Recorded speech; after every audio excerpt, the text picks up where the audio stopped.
ज्या मातीने ओळख दिली, भाकरी दिली, आज त्याच मातीच्या भाषेत बोलायला काहींना अडचण होते. विषय साधा नाहीये, विषय आहे स्वाभिमानाचा.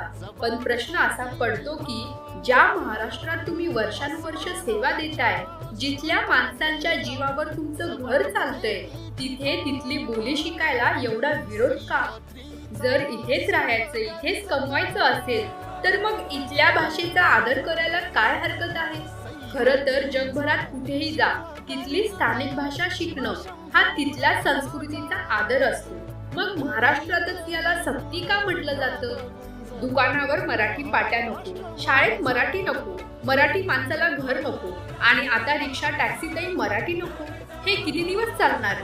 महाराष्ट्र आहे म्हणून मराठी आहे की मराठी आहे म्हणून महाराष्ट्र आहे? या वादात आपण विसरतोय का की भाषा फक्त संवादाचं साधन नाही, ती आपली ओळख आहे आणि ती टिकवणं ही आपली जबाबदारी आहे. वेळी सावध व्हा, कारण आता विचार करण्याची नाही तर कृती करण्याची वेळ आली आहे.